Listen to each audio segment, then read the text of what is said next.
बिस्मिल्लाहिर्रहमानिर्रहीम रब्बि इश्रह ली सदरी व यस्सिर ली अमरी वहलुल उक़दतम मिन लिसानी यफ़क़हू क़ौली। My name is Dr. Muazzam Manzoor. Medicine is my profession and teaching is my passion. आज का जो हमारा वेबिनार है ये एक बहुत ही खास टॉपिक के बारे में है. Like this is first time I'm going to deliver such a webinar. तो इससे पहले कि हम कन्वेंशनली अपने डिस्कशन को स्टार्ट करें, I would like to officially welcome all of you to this webinar. We are going to talk about the tips for making an educated guess. लेकिन अब मैं आपको ये बताने लगा हूँ कि आपका प्लान ए फेल हो गया, प्लान बी भी फेल हो गया, प्लान सी भी फेल हो गया. Now you are moving on to the plan D, and plan D is making an educated guess. There is a difference between random guess and an educated guess. Random guess क्या है कि आप कोई poem पढ़ते हो और and वाला word जिसके ऊपर आ गया वो पिक कर देते हो, राइट? तो twinkle twinkle little star how I wonder what you are, चलो यार यहाँ पे आ गया, चलो ये चूज कर देते हैं, राइट? लेकिन एजुकेटेड गेस क्या है कि आप अपने लॉजिक को यूज करते हो, आप क्वेश्चन राइटिंग टेक्निक्स को यूज करते हो, आप अपनी इंग्लिश ग्रामर को यूज करते हो, आप अपनी प्रोबेबिलिटीज को यूज करते हो, आप चॉइसेस एलिमिनेशन को यूज करते हो, और आप अपने क्वेश्चन के सही करने के जो ऑड्स है उनको बढ़ाते हो. इन सारी चीजों को यूज करके उस वक्त जब आपको सवाल का जवाब नहीं आता. ठीक है? तो इसमें जो पहली बड़ी टिप मैं आपको दे रहा हूं गेसिंग के हवाले से, मैं ये नहीं कह रहा कि आपने सारे सवालों को गेसिंग के जरिए आंसर तक पहुंचना है. There is no alternative of knowing the right answer. ठीक है? अगर आपको सही जवाब पता है, जिस भी तरीके से पता है, बस आपने वो पिक करना है. ठीक है? There is no alternative of knowing the right answer. ये मैं तब बात कर रहा हूं जब आपको सही जवाब नहीं पता, आप टोटली ब्लॉक हो गए हो, और बजाय कि आप सवालों को अनअटेम्प्टेड छोड़ो, आप इन टेक्निक्स को अप्लाई करके जवाब तक पहुंचो. So if two responses appear to be equally correct, okay, two responses appear to be equally correct, eliminate the response which appears to be least related to the question being asked. कई दफा दो option जो ना दोनों option सही लग रहे होते हैं, लेकिन उनमें से एक ऑप्शन की जो रेलेवेंस है ये स्टेटमेंट के साथ ज्यादा होती है. तो आप जो मोर रेलेवेंट वन है उसको पिक कर दो. ये पहली टिप है. ठीक है? दूसरी टिप क्या है? Choose the most general answer when other choices are specific and vice versa. देखो, अगर स्टेटमेंट अगर जो है ना तीन ऑप्शंस यहाँ बिल्कुल जनरल है, तीन ऑप्शन जनरल है, एक बड़ा स्पेसिफिक नैरो ऑप्शन है, या तीन ऑप्शंस बड़े स्पेसिफिक है, एक थोड़ा जनरलाइज करके दिया हुआ है. ठीक है? तो आप लोगों ने क्या करना है, जो ऑड वन है आपने उसको पिक करना है इस सिचुएशन के अंदर. ठीक है?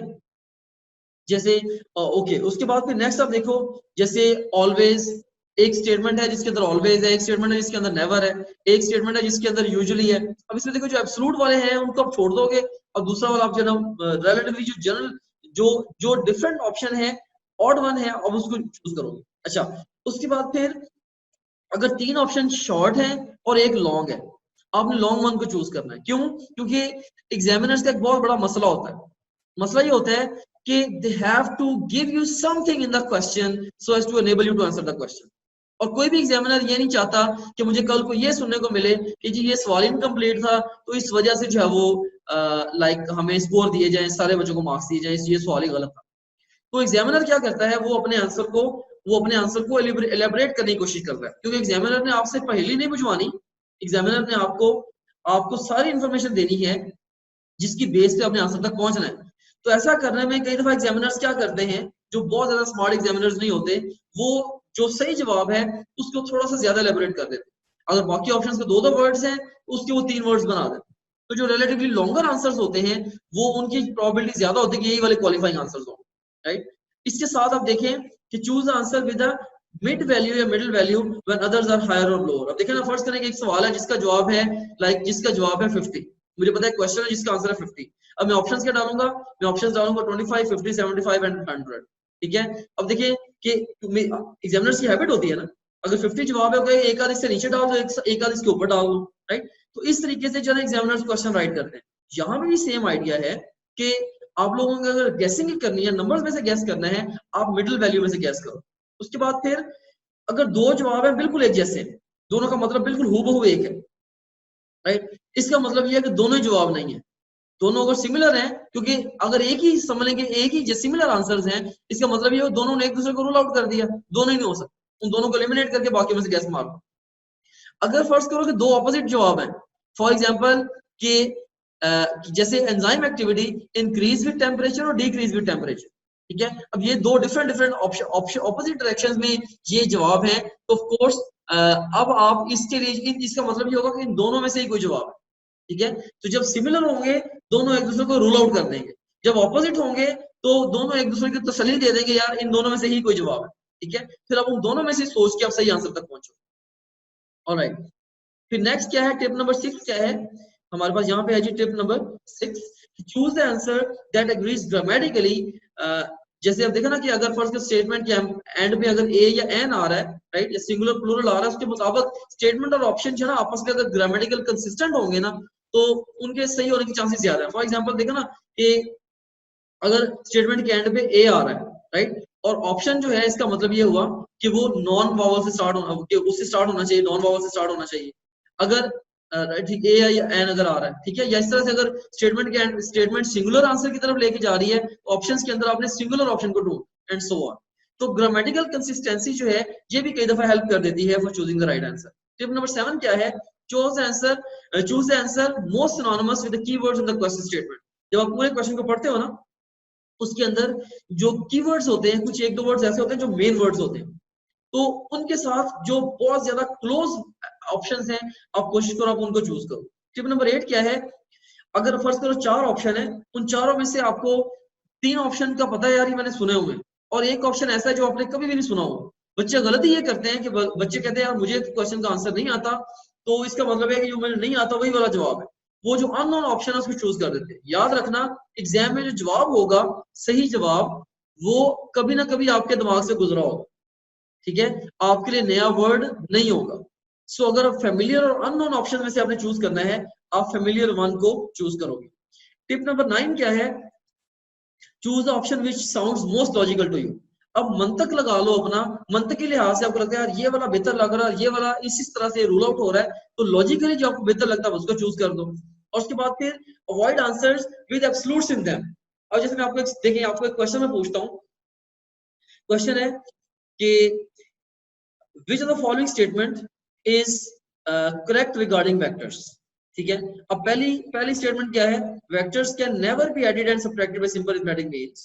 B option is vectors can always be added and subtracted by simple arithmetic means. C option is vectors can usually be added and subtracted by simple arithmetic means. D option is vectors can sometimes be added and subtracted by simple arithmetic means. देखिए always, never, usually, sometimes। अब देखो 4 words use हुए, इसमें से देखो कि जो absolute words हैं ऑलवेज और नेवर। मैं एज क्वेश्चन राइटर ये जानता हूं कि एब्सोल्यूट स्टेटमेंट्स लिखना बड़ा हार्ड होता है। हम कहते हैं ना there is always an exception, हमेशा कोई ना कोई एक्सेप्शन होती है, there is always an exception, ठीक है। तो इसके अंदर भी जब भी कभी एब्सोल्यूट ऑप्शंस आए जिनके अंदर ऑलवेज, नेवर, नन वगैरह के वर्ड्स यूज हो, अगर आपने गेसिंग करनी है आप उनको छोड़ दो, और जैसे यूजुअली और समटाइम्स, इसमें से वैसे आंसर जो समटाइम्स है, तो यूजुअली और समटाइम्स इसमें से आपको आंसर चूज करो, राइट। सो ये है एजुकेटेड गेसिंग की टेक्निक्स मैंने आपको बता दी। और लास्ट में मैं आपको ये भी बताना चाहूंगा कि have faith in God and trust in your abilities.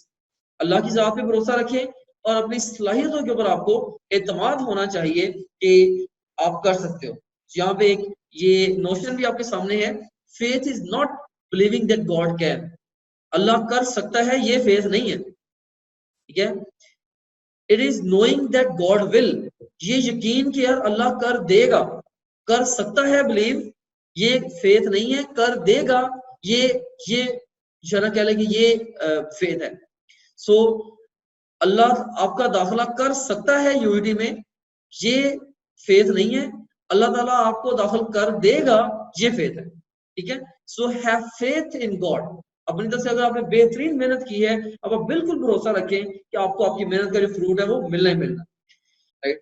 This is just because of that passion. इसमें किसी भी किस्म का हमारा कोई इंटरेस्ट इस सेशन के साथ जैसे नहीं जुड़ा हुआ था, right. Still I knew this is important for the students, that's why I have delivered this session, right. So anyways, that's all for today. Thank you very much. May Allah bless you all. Allah Hafiz.